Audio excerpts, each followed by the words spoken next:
Okay, Collision. Now, I apologize for no SmackDown yesterday because, as you can hear, I'm still. You have no idea how bad it is. Your nose is running all the time. Or you just so congested, you want to cough it all up and then you make your throat hoarse. I got no fever. I got no headaches. I got no chills. Just runny nose, sore throat from coughing. And I got new medicine, just in case anybody worried. After this, I'm taking my medicine. I got a new one, so hopefully they'll break up all this mucus. So I'm alright. But damn it all, it's no fun when you can't do your reviews and you sound like this. What are you going to do? I'm going to make this short. Was this a good show? It was okay. When it comes, though, to CMLL, the problem I have is this. The match that we had with Star and, what was the guy, like Spinks? I think that was his name, something like Spinks. Good match. Problem, I don't know who the fuck they are. There's no vid packs for them. Even if we're doing something brief, I want to know who the hell I'm looking at. I don't know who Star Jr. is. I don't know who the other guy's name. I think his name is Spinks or Spinando or whatever his name. I don't know who he is. What's the point? If I don't know who they are, and if you're doing a cross promotion, why don't you show who they are? You can't even give us a vid pack the week before to let us know what we're dealing with. It's just a match. And I hate it. Now, of course, who won? You know who won. But now we're going to have the Blackpool Combat Club dealing with FTR because Moxie says, we don't care who you are. We don't care where you come from. Anytime. Bring it. And now FTR and them break into a fight. And now we're going to have something between FTR and Moxie and Cesaro. No problem. I'm alright with that. Just make sure you do some vid packs with them, please, so I know what's going on. What's the reasoning between FTR wanting to face them so damn bad? Please. Next, Garcia versus a Shane Taylor, which is alright to see. I am glad to see Shane Taylor is on Collision. But if he's still going between Collision and ROH, don't care. Because we're not going to see him all the time. Now, mind you, I have not seen Collision the last couple of weeks because of what's been shown. Like Hard to Kill was shown. And, paper. Hard to Kill was shown. And then we get what we got right now with No Vengeance. I didn't see them quite much. So I missed it. And Royal Rumble on top of that. So I missed a lot of what's been going on. So if he's been there lately, I haven't seen it. But it's good to see Shane Taylor. He does have personality. He can wrestle. And Garcia whooped his ass. Now Garcia is in line to do something. Now I'm going to go directly to Adam Copeland, who they finally clarified for me personally, because if anyone else has seen this, I didn't, that when your name is in the bracket for the championships, like it's been, you can go for more than one.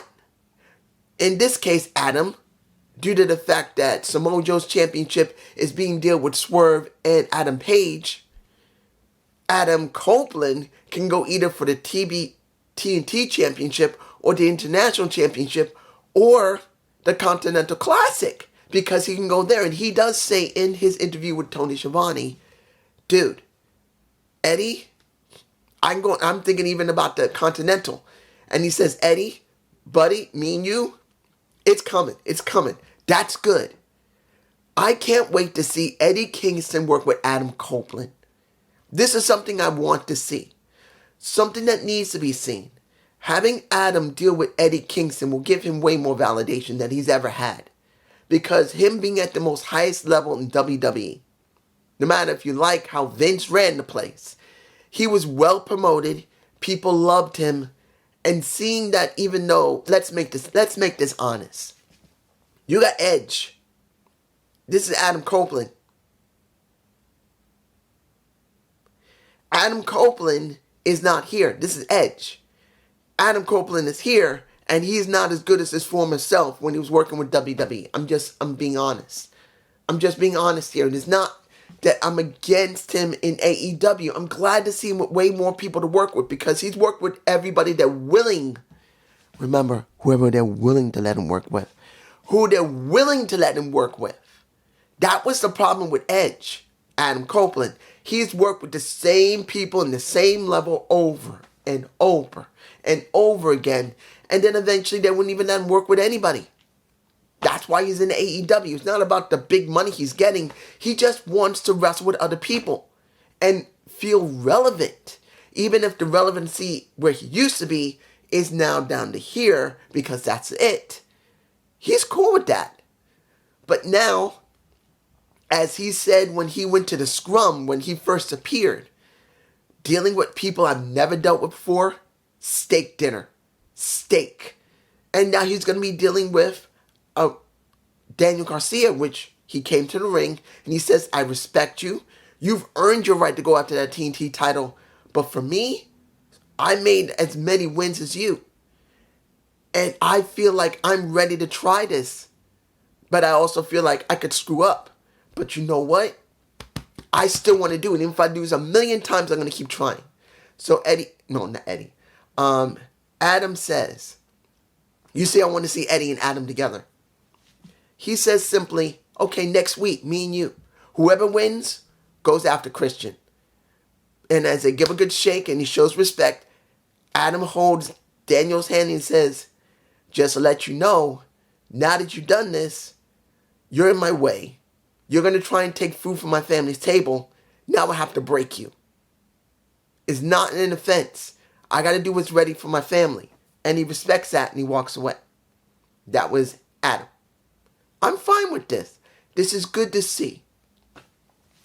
Now, Brian Cage versus two jobbers. Outrunners. Sorry if I sound so really... That really didn't matter. Guys, I want to be honest here. What do we really get with Brian Cage versus Hook? Hopefully, Hook losing that damn title and moving away from it. Because I'm being honest here. As much as I love Taz, I do love Taz. His title has been a noose around his son's neck. He's gone as far as he can with it. He has. It's still not a legitimate title. It's not. His son needs to drop the title or his son needs to retire the title. He needs to move away from it and go on to other people. Honestly, Hook versus Orange Cassidy is coming. I do believe that's the next title for him to have.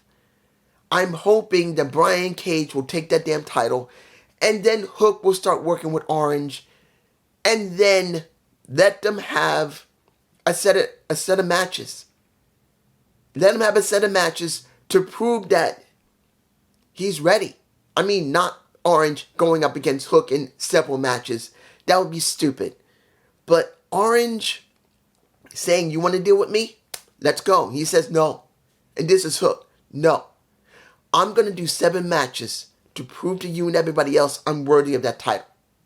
That's what I want to see. Or 5 matches. I don't care. Just to prove that he's ready to go to the international title. And Orange approaches him every time and says, you did good. That's what Orange says. But he looks at Orange and he says, yeah, I'll do better. And walks away. Each one of them is like a one-worded person, but you can see Orange beginning to get a bit frustrated each time when he tries to show him some props. He gets an attitude. And then Orange it becomes the heel in this, which there's nothing wrong with it becoming a heel in this situation. Once he loses the title, they can have a feud. I'd rather see that. Moving on. Brody King versus Mark Briscoe. What did I tell you a while ago? Excuse me. What did I tell you guys a while ago? Mark Briscoe is not doing much in AEW. He's not. Right now, the only reason he's there is for this. Doesn't mean he doesn't love wrestling. It doesn't mean he doesn't love AEW. But more than anything, this. Now, we already know his nieces have recovered. but does not mean they didn't make a huge bill for him to pay. And particularly from what they said, he's got 7 kids, and now he's about to have an 8th one. So let me put this in perspective. See what I'm saying? Mark Briscoe has taken care of his own family, his sister-in-law, which is Jay's wife, and those kids. The reason that those kids managed to recover is because money has been flowing to the doctors to give them whatever medicines and surgeries and rehab they needed to survive and to recover. And now, he's not only taking care of them, taking care of 7 of his own kids, and now there possibly an 8th one on top of that. That boy needs to make even more money than before. And remember, he's making money not just for his own kids and his wife and a new possible future one, but for his nieces and his sister-in-law, which sure she's probably working, but to pay off any bills and any lingering injury that they still may have. Because after being in a car crash like that, I don't think they're 100% fully recovered or will be 100% right for a good chunk of their lives. He's making this for them. So Mark is always going to be working and possibly jobbing his ass off. Because what do we get? We got a good match, but in the end, Brody King lost. I'm sorry. It's hard. It's hard to think when you're trying to keep your nose from running and you get it right here. Brody King won and Mark Briscoe lost. People are saying Mark is doing great.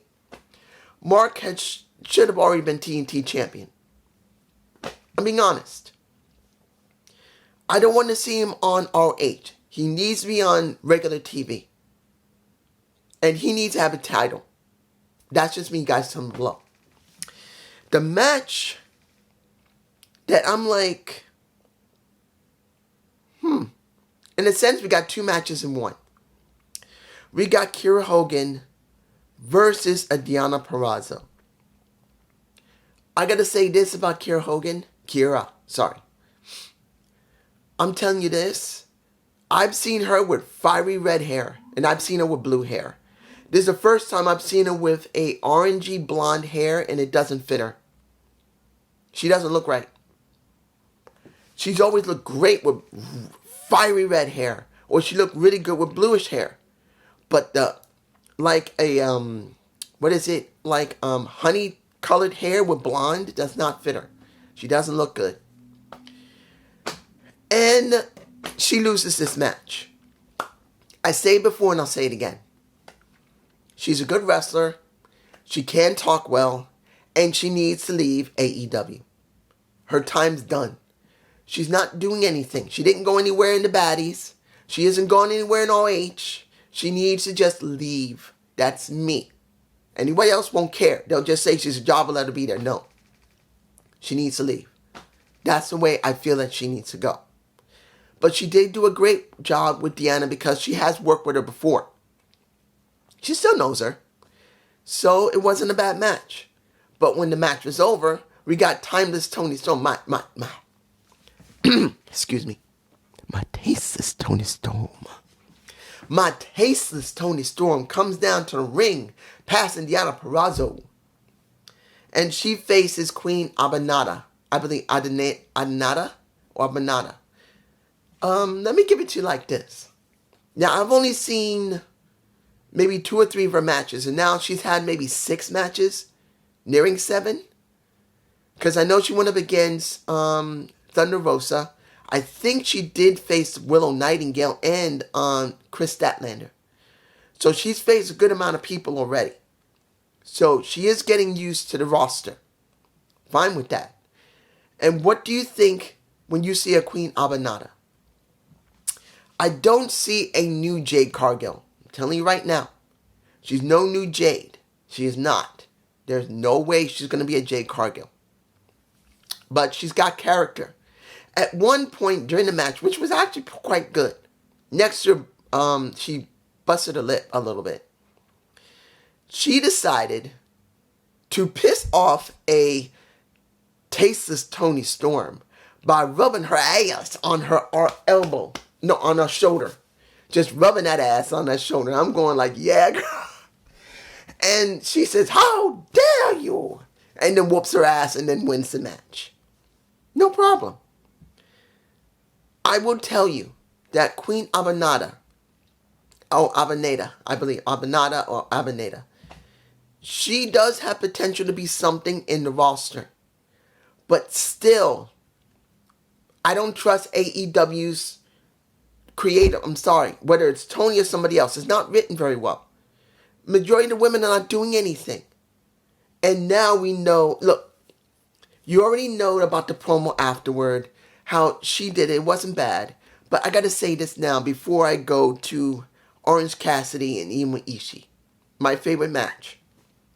I'm going to make this clear. Big business.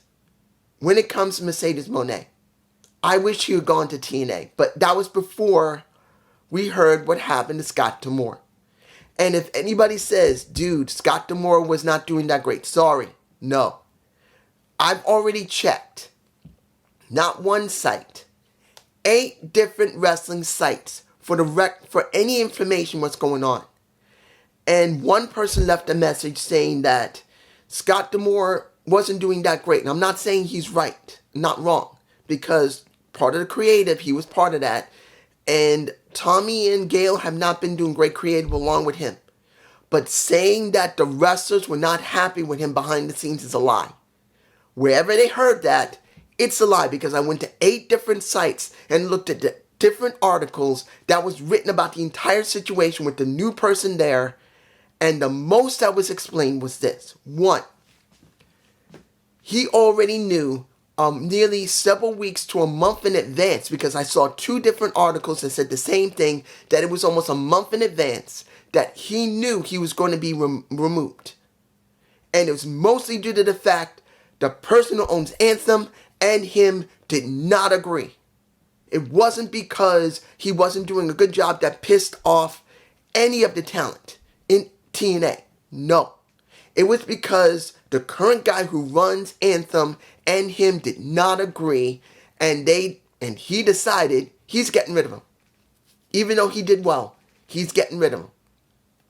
And then Scott decided, because he knew it was coming, that he was going to be replaced within a month, that he was going to try and buy TNA outright like Eric Bischoff tried, away from Ted Turner, which he did not buy it from Ted because Ted wasn't willing to sell it, because at that time it wouldn't have helped him because Ted was working on the AOL deal and he wasn't willing to lose any assets that would have made the deal look bad because of the stock market. That's the truth.